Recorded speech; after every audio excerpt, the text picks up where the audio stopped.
ये आप लोगों की भी नजर है क्या? अभी भी आप लोगों को नहीं लग रहा है कि भाई 2024 का मामला हो गया, अब 29 की तैयारी करें? क्योंकि बीजेपी तो अभी से 29 की तैयारी कर रही है, अभी से समीक्षा कर रही है कि भाई यूपी में इतनी सीट कम कैसे हो गई। अभी भी आपके नेता कह रहे हैं कि हाँ भाई कुछ भी हो सकता है, सरकार गिर सकती है। देखिए राकेश जी, जो मल्लिकार्जुन खड़गे जी ने ये जो बयान दिया है, जिसको मैं समझ पा रहा हूं, अगर इसकी गहराई को समझिए, उनका एक्सपीरियंस हमसे और आपसे और जितने लोग इस पैनल में बैठे हैं, उनका पॉलिटिकल एक्सपीरियंस हम लोग से कहीं ज्यादा है। अच्छा, मैं अपनी शुरुआत करूंगा एक शेर से कि तुम तकल्लुफ को भी इखलास समझते हो फराज, दोस्त होता नहीं हर हाथ मिलाने वाला। राकेश जी, भारतीय जनता पार्टी और खासकर प्रधानमंत्री जी का जो एक मोडस ऑपरेंडी रही है पिछले 10 सालों की, खासकर जिस तरह से वो भारत में स्टेट्स को इग्नोर करते हैं और अपनी जो मेजॉरिटेरियन जो उनका तरीका है काम करने का, ये सरकार उसकी वजह से गिरेगी। देखिए राकेश जी, जनता ने ये जो मैंडेट दिया है, इसमें भारतीय जनता पार्टी की जो ओवरवीनिंग एरोगेंस थी, इस मैंडेट ने उसमें बेड़ियां डाल दी हैं। और जो विपक्ष का राकेश जी डिसेंट था इनकी मेजॉरिटेरियन ऑटोक्रेसी के खिलाफ, उस लड़ाई को अब हमको और बल मिलेगा। देखिए जनता ने, राकेश जी, क्या हुआ है कि इस देश में एक बार फिर से आशा जगी है कि जो फेडरल स्ट्रक्चर को चोट ये लोग बार बार पिछले 10 सालों में दे रहे थे, उसके रिवाइव होने की उम्मीद एक बार दोबारा और नहीं फराज किदवई साहब, आपकी सारी बात ठीक है, लेकिन जो एक शेर आपने बोला कि दोस्त नहीं होता हर हाथ मिलाने वाला, तो क्या हर दुश्मन इसलिए होता है कि हाथ मिला लिया जाए? कांग्रेस पार्टी, आम आदमी पार्टी ने एक दूसरे को गालियां दी, हाथ मिला लिया। कांग्रेस टीएमसी ने एक दूसरे को गालियां दी, हाथ मिला लिया। तो क्या हर दुश्मन हाथ मिलाने के लिए होता है क्या फिर? या फिर एकमात्र क्यों ना एजेंडा था कि सिर्फ जो है मोदी को हटाना है और उसके बाद फिर अपना अपना रास्ता देखेंगे? नहीं, मोदी को तो हटाना है, हटा लिए नहीं, मोदी जी को इसलिए हटाना है कि पिछले 10 साल में जो हमारे देश में समस्याएं थी, वो समस्याएं और बढ़ी हैं। लेकिन मैं ये राकेश जी खाली ये बोलना चाह रहा हूं कि ये सरकार इसलिए अल्पमत में आएगी कि भारतीय जनता पार्टी का ये इतिहास रहा है कि जिस से उन्होंने हाथ मिलाया है, सबसे पहले उनको ही इन्होंने तोड़ने की कोशिश की है।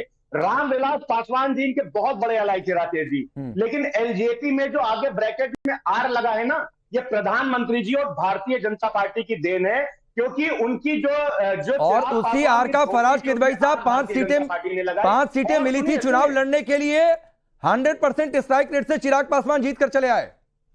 उसी आर की बात आप जो कर रहे हैं अवधेश जी। अरे सर, हाँ। अरे राकेश जी, मेरी बात तो कंप्लीट होने दीजिए। अच्छा बोलिए, पूरा करिए राकेश जी, बोलिए। राकेश जी, हाँ, मैं ये बोल रहा हूं कि जिस तरह से चिराग पासवान जी की सिर्फ उन्होंने पार्टी नहीं तोड़ी बल्कि उनके परिवार को भी तोड़ा। अच्छा। आज देखिए जनता दल यूनाइटेड की 2010 में करीब अप्रोक्सीमेटली 140 से 145 सीटें बिहार में थी। चिराग पासवान जी को मोदी जी ने और भारतीय जनता पार्टी को ने, अरे फराज किदवई साहब, चिराग पासवान को छोड़ दीजिए भाई, वो अपनी चिंता कर लेंगे। इतने मासूम नहीं है, माना युवा है, माना नहीं है, लेकिन इतने मासूम नहीं है कि वो अपना पॉलिटिकल फ्यूचर ना देख पाए। अब समाजवादी पार्टी को देखना पड़े कि चिराग पासवान की भलाई किसमें है। आऊंगा शिवम, लेकिन पहले अवधेश जी, ये बीजेपी कह रही है 99 सीट वाले बता रहे हैं कि बहुमत में नहीं है, अल्पमत में है। ये मल्लिकार्जुन खड़गे ने क्यों कहा आपके हिसाब से? देखिए, फराज किदवई साहब ने एक शेर पढ़ा, एक और बहुत प्रचलित शेर है। हाँ, सबको मालूम है जन्नत की हकीकत, लेकिन दिल बहलाने को ये ख्याल अच्छा है गालिब। तो अभी वही दिल बहलाते रहे ये। देखिए, भारतीय जनता पार्टी अपनी कसौटी पर उसको अपेक्षित सफलता नहीं मिली, अपनी कसौटी पर, वो एक पक्ष है उसका।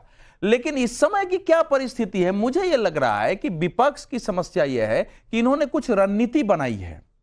एक रणनीति है कि लगातार कहते रहो कि ये सरकार आज गई, फलाना हट रहा है, ये तो अब अल्पमत में आने ही वाली, ये हमारे साथ संपर्क में है। फिर एक मोहन भागवत जी बयान दे, अब तो इनके परिवार में ही झंझट शुरू हो गया है, परिवार के देखो कैसे बोल रहे हैं। एक वातावरण लगातार बनाए रखना है ताकि इस सरकार को 5 वर्ष न चलने और बीच में चुनाव हम कराएं, क्योंकि उत्साहित है, इनको लग रहा है कि हमको ज्यादा से ज्यादा सीटें और मिल सकती है। लेकिन सवाल है कि दूसरी स्थिति भी आ सकती है। अब यह है कि जो उन्होंने कहा है कि अल्पमत में है, तो न तो वरुण जी जवाब दे रहे हैं, न हटाना है, वो तो बात समझ में आती है। आपने 2024 की लड़ाई में लड़ी कि उनको हटा देंगे, हटाने का जरा सुन लीजिए। मैं 1996 से बता रहा हूं। 1996 में कांग्रेस को 140 सीट आई, 1998 में कांग्रेस को 141 सीट आई, 1999 में कांग्रेस को 112 सीट आई, सोनिया गांधी जी के नेतृत्व में पहली बार चुनाव लड़ा गया था। 2004 में कांग्रेस को 145 सीट आई, केवल 2009 में 206 सीटें आई, उसके बाद 44 आई, उसके बाद 52 आई, उसके बाद 99 आई। तो 10 लगातार चुनाव में जिस पार्टी को एक बार वही 206 आया है, जिस पार्टी के 140 उसके नीचे तक सीमित रही है, अगर 10 चुनाव में जनता ने नहीं, एक चीज और है अवधेश जी, अभी वरुण पुरोहित जी आप ही बोलिएगा, वरुण पुरोहित जी ने अभी हल्के से बोल दिया कि 240 अल्पमत नहीं होता है क्या? फिर तो 89 के बाद से कभी इनका बहुमत ही नहीं आया। अच्छा, नहीं, 2-3 चीजें देखिए, ये आज नहीं कर रहे हैं, अभी अटल जी की ये प्रशंसा करते हैं। 1996 में अटल जी की सरकार जब बनी तो कहा फासिस्टों की सरकार है, इसको समर्थन नहीं दो, कांग्रेस से सबने घेराबंदी की, 13 दिन में परास्त कर दिया। 1998 में बनी तो यह सरकार देश का संविधान खत्म कर रही है, देश के संसद को खत्म कर देगी, उनको भी यही लगा।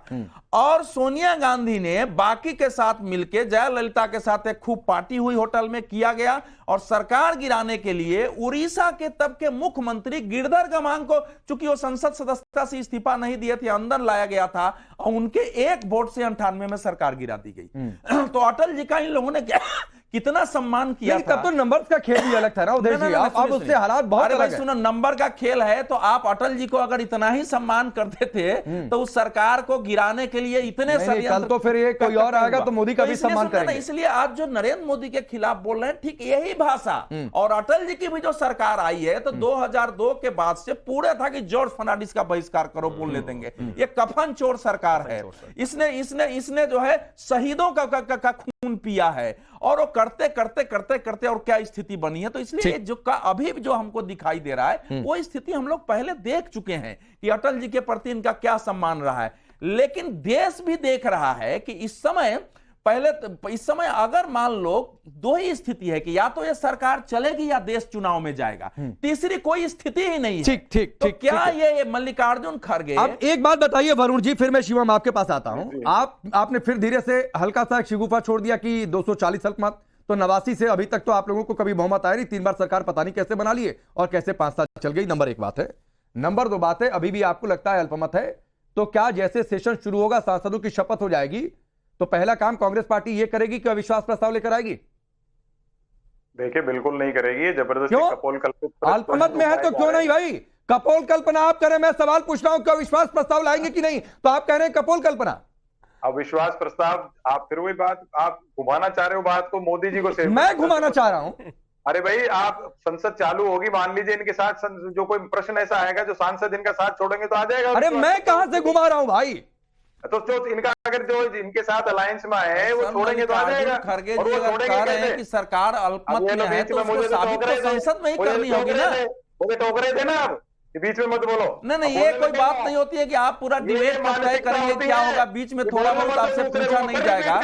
नहीं, ये आपकी शर्तों पर थोड़ा डिबेट होगा। आप सवाल का उत्तर दे नहीं रहे हैं। नहीं, आपसे पूछा जा रहा है, आप सवाल का उत्तर नहीं दे रहे हैं। हम लोगों से जो पूछा गया है मैं वही बोला हूं।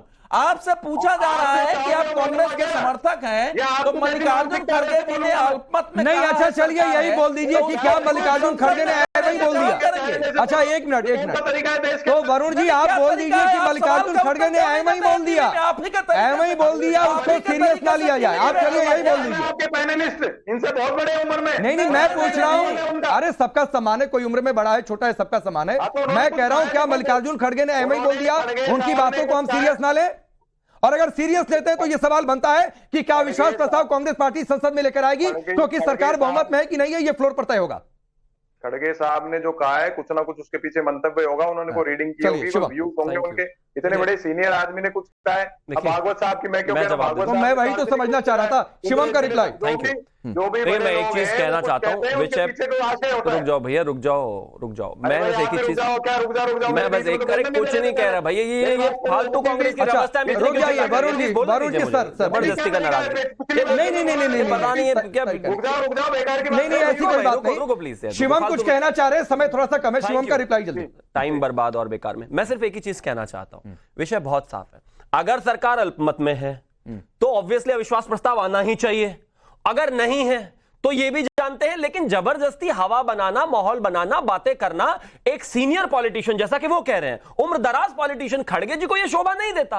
ये राहुल गांधी के फीवर में आकर और उनकी कोठरी में आकर उनकी जैसी बातें करना उन्हीं को शोभा देता है। अरे भाई अगर अल्पमत में तो ले आइए ना विश्वास प्रस्ताव, बात ही खत्म। लेकिन इनको भी पता है कि ऐसी कोई स्थिति नहीं है, इन उम्मीदों पर इनको 5 साल जिंदा रहना है। इस देश में एक कहावत है कि कोई भी पार्टी अगर भाजपा छोड़कर 10 साल विपक्ष में रह जाए तो उसको जिंदा रहना संभव नहीं होता।